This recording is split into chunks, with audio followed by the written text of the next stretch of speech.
Disha Newton I হসপিটালে আজকে ছিল আমার বাবার ক্যাটারেক্ট অপারেশন। আর আজকে ছিল লেফট আইটা, রাইট আইটা গত বছর হয়েই গেছিলো। তো আমাদের টাইম দেওয়া হয়েছিল 12টা থেকে 12:30টার মধ্যে পৌঁছানোর জন্য। তো আমরা 11টার সময়তেই আমরা ক্যাব নিয়ে বেরিয়ে গেছিলাম। আর পৌঁছানো মাত্রই কিন্তু আমাদের গেটের ওখানেই রিজন জিজ্ঞেস করে নেয় যে কী কারণে আমরা এসেছি। তো তখন অপারেশন বলা আর ডাক্তারের নাম বলার পরেই ওরা আমাদের গেট পাস দিয়ে দেয়। তো গেট পাসটা হচ্ছে যে পেশেন্টের বাড়ির লোক কীভাবে পেশেন্টের সাথে কন্ট্যাক্ট করতে পারবে সেটার জন্য গেট পাসটা লাগে।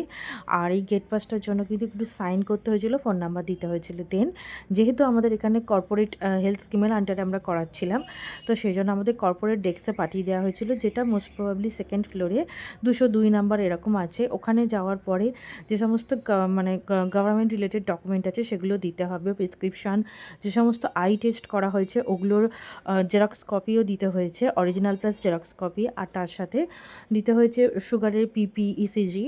তো এগুলো পেশেন্ট টু পেশেন্টে ভ্যারি করে। আর তো আমার বাবার ক্ষেত্রে এই কটাই লেগেছে, বা ডিফারেন্ট পেশেন্টের জন্য ডিফারেন্ট ডকুমেন্টস, মানে টেস্টের রেজাল্ট কম বেশি লাগতেই পারে।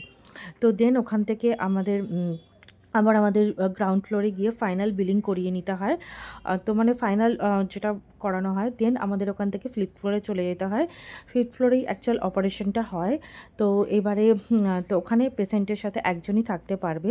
বাট যেহেতু পেশেন্টের জন্য অনেক কিছুই দরকার লাগে, অনেক কিছুই প্রয়োজন হয়, তো একজন থাকাটা এনাফ হয় না, দুজন থাকলে বেটার হয়। বাট ওখানে কিন্তু এবারে কিন্তু খুব স্ট্রিক্ট ওদের ব্যবহার হচ্ছে, খুব রুডই ওরা ব্যবহার করছে যে যাতে দুজন না থাকে। বাট অনেকে কিন্তু ম্যানেজ করে 3জন 4জন বাড়ির লোকও ছিল। বাট এখানে কিন্তু আমাকে সেরকম কোনো অপশান ছিল না। তো আমি নিচে অনেকক্ষণ ওয়েট করেছিলাম, প্রায় 2-3 ঘন্টা পর। 2টোর সময় অপারেশান স্টার্ট হয় আর 3টের সময়তে মানে বেডে দেওয়া হয়। তো আমার বাবাকে কোনো রকম বেড দেওয়া হয়নি, চেয়ারই দেওয়া হয়েছিল। অ্যান্ড অপারেশনের পরে চা দেওয়া হয়েছিল, এই রিয়ালের অ্যাপি যে জুসটা আছে 10 টাকার, এটা দেওয়া হয়েছে, একটা জলের বোতল দেওয়া হয়েছে, 2টো মেরি বিস্কিট, একটা শনপাপড়ি, আর ওই পাস্তাটা দেওয়া হয়েছিল। দেন খানিকক্ষণ বসিয়ে রাখার পর ডিসচার্জ করে দেওয়া হয়েছিল, এটা ছিল ডিসচার্জ পেপার। আর যেহেতু মানে আগে থেকে একটা ড্রপ দিতে হচ্ছিল 3-4 দিন আগে থেকে, অপারেশনের আগে থেকে, আর এখন কিন্তু আরও কয়েকটা ড্রপ ফলো আপ করতে হবে। এবার যে প্রবলেমটা হচ্ছে, আমার বাবা আগেরবার যখন অপারেশন করিয়েছিল তখন কিন্তু আমার বাবার কোনো রকম পেন হয়নি রাইট আইতে, জাস্ট সামান্য একটু পেন হয়েছিল আফটার অপারেশন। বাট সেটাও কিছুক্ষণের মধ্যে চলে গেছিলো, বাট ভেরি মাইল্ড ছিল সেটা। আর এবারে কিন্তু লেফট আইতে রীতিমতন ভালো রকমের মডারেট পেন হয়েছে, ভালো রকমের। আর সেটা কিন্তু মানে একদমই অপারেশনের টাইম থেকেই, লাস্টের দিক থেকেই, অপারেশন এন্ডের টাইম থেকেই কিন্তু শুরু হয়ে গেছিলো। আর অনেকক্ষণ লাগছিল, পেন হচ্ছিল, তো তারপরে আস্তে আস্তে কমে গেলেও আবার তারপরে হচ্ছিল। তো এটা ওদেরকে ওরা বলেছেন যে এটা হতেই পারে, এটা মানে হবেই আজকে। বাট এরকম কিন্তু আগেরবার একদমই হয়নি। তো আগেরবারের তুলনায় এবারে কিন্তু অনেকটাই ওরা মানে অতটা কেয়ার নিয়ে কিন্তু হয়নি যেরকম আগেরবার হয়েছিল।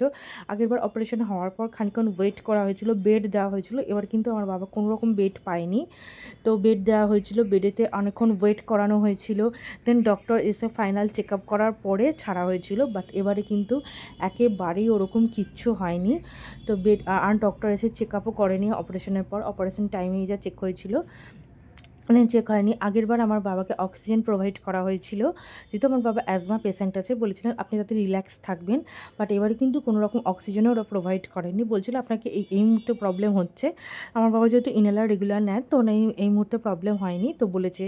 তো এবারে সেরকম কিছু হয়নি। তো এবারে যন্ত্রণাটা একবারই হওয়া উচিত ছিল না, যন্ত্রণাটা বেশ হয়েছিল, অনেকটাই হয়েছিল, আনইজিনেসটা ছিল চোখের মধ্যে। তো সেই বেস্ট কোয়ালিটির আমরা সার্ভিস পাওয়ার জন্যই দিশা নিউটন হসপিটালটা চুজ করেছিলাম। বাট এবারে কিন্তু বেশ আমরা ডিসঅ্যাপয়েন্টেড হয়েছি, একদমই স্যাটিসফাইড সেই অর্থে নয়, এই পেনের দিকটার জন্যই। আর একটু আফটার কেয়ারটা আরও ভালো হলে ভালো হতো। খুব ভিড় ছিল যদিও আজকে। আর মানে শোনা গেছে একজন ডাক্তারের সাথে নাকি মানে আন্ডারে নাকি 18 জন পেশেন্ট ছিল, তো ওনাদেরও প্রেশার ছিল। বাট যেহেতু এটা পেশেন্ট, এটা অফিস বা অন্য কোনো পেশা নয় যে আমরা প্রেশারে মানে মানে অনেকটাই ক্যাজুয়ালি আমরা করে নেবো, সেটা তো নয় এখানে সে ব্যাপারটা। আর আমাদের কিন্তু মানে বাড়ি আসার পর কিন্তু আর বাবার সেরকম কোনো যন্ত্রণা হয়নি। তো বিভিন্ন রকম ৩ টে ড্রপ দেওয়া হয়েছে। তো ৩ টে ড্রপ এখন ইউজ করতে হবে অনেকবার করে, আর প্রায় ৬-৭ বার করে। আর until next checkup, next checkup হচ্ছে ৭ দিন পরে, সেটা দিশারই অন্য একটা ব্রাঞ্চে আছে, মানে ওই ডক্টর ওই ব্রাঞ্চে অ্যাভেলেবেল থাকবেন বলে সেই দিন এখানে দেওয়া হয়েছে। তো স্যাটিসফ্যাকশান আর লেভেলটা আমাদের এবারে খুব ড্রপ করেছে। আর আমরা যে ফ্লোরে, যেখানে 5th ফ্লোরে মানে যেখানে অপারেশন হচ্ছিল, ওখানে যে মানে গার্ডরা ছিলেন ওনাদের বিহেভিয়ার খুবই রুড, এবং অনেক ফ্যামিলিরই মানে পেশেন্টেরই গার্জেনদের সাথে মানে খুব ঝামেলা লেগে গেছিলো, কারণ ওরা তাদের সাথে গার্জেন মানে পেশেন্ট যে সাথে যে গার্জেনরা আছেন তাদের সাথে ওরকম রুড বিহেভিয়ার করছিলো, তারাও অ্যান্সার করছিলেন সেভাবেই। আমার মনে হয় 1-2 জন তো অ্যালাউ করাই যায়, কারণ এটা একটা ইম্পর্টেন্ট বিষয়। 6-7 জন থাকলে সেটা তো খুবই প্রবলেমের ব্যাপার, বা 3-4 জন থাকলেও প্রবলেমের ব্যাপার। 2 জনকে তো অ্যালাউ করাই যায়। তো আমার সাথেও এত বাজে ব্যবহার হচ্ছিলো, আমি তো লাস্টে আর যেতেই চাইছিলাম না। মানে এরকমও নয় যে আপনি যাবেন আরেকজন বেরিয়ে আসছে, আপনি গিয়ে কথা বললে আরেকজন চলে আসছে, সেরকমও নয়। ওটা কিন্তু ওটি, আফটার ওটি ফ্লোর, ওটা কিন্তু ওই ফ্লোরে কিন্তু ওটি হয় না, মানে অন্য সাইডে হয়, ওখানটাতে কিন্তু ওটা না। আফটার ওটি ওটা ওই ফ্লোরেতে বেডেতে দেওয়া হয়, বাট এবারে কোনো বেডেতে দেওয়া হয়নি। এমনকি আপনি কোনো র্যান্ডম চেয়ারে বসলেও ওখানে ওরা বলছে এটা তো পেশেন্টের চেয়ার, আপনি কেন বসেছেন? মানে ডিফারেন্ট কাইন্ড অফ চেয়ার পেশেন্টের গার্জেনদের জন্য অ্যালাউ করা আছে, বাট কোনো রকম মেনশন করা নেই যে কোনটা পেশেন্ট চেয়ার, কোনটা গার্জেন পেশেন্টের বাড়ির লোকদের চেয়ার, কোনো মেনশন করা নেই। এবং কোনো রকম পোলাইট বা কোনো রকম নর্মাল বিহেভিয়ার তো একেবারেই আশা করা যায়নি, একদম রুড হার্শ বিহেভিয়ার।